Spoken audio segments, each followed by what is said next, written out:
वोटों की चोरी करती है, ये वोट चोर पार्टी है। हमारे देश में जहां जहां बलात्कार हो रहा है वो सब दिखाइए। भाजपा के लिए धमकी देना, चोरी करना, बेईमानी करना, भ्रष्टाचार करना, झूठ बोलना, लालच देना, ये बीजेपी का पर्यायवाची है।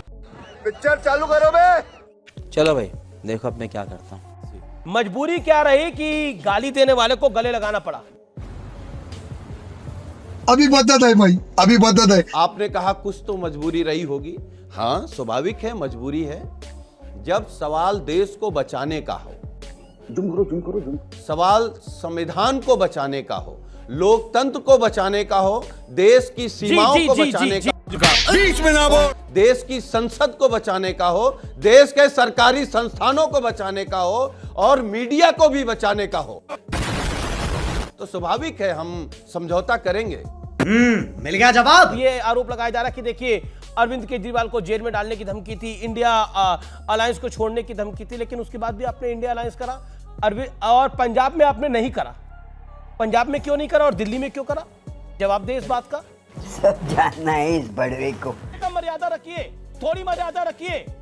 भाई अभी मेरे भाई, मेरे मित्र, मेरे भाई सजाद ने बोला कि सबूत दो, सबूत नहीं देते भाग जाते हैं।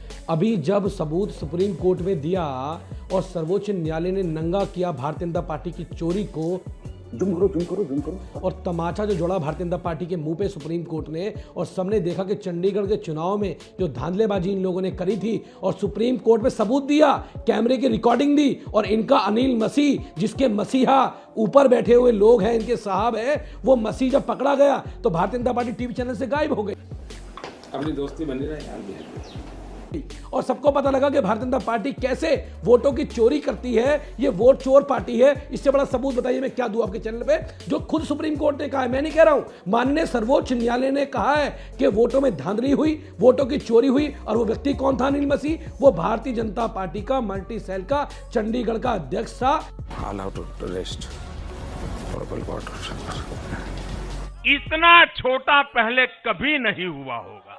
ये बात स्पष्ट रूप से सामने आ गई, तो ये सबूत तो इनको मिल गया। दूसरी बात, आज अरविंद केजरीवाल जी पे दबाव है कि अगर वो इंडिया अलायंस के साथ जाते हैं तो उनके यहाँ सीबीआई की रेड भी होगी, ईडी की रेड भी होगी। वाह मोदी जी, वाह वाह। मुझे केवल 3 पॉइंट बोलने हैं। एक तो जो आम आदमी पार्टी ने आरोप लगाया है, तो ये कोई नई बात नहीं है। भाजपा के लिए धमकी देना, चोरी करना, बेईमानी करना, भ्रष्टाचार करना, झूठ बोलना, लालच देना, ये बीजेपी का पर्यायवाची है। अरे बाप रे, ये तो धोती खोल रहा है।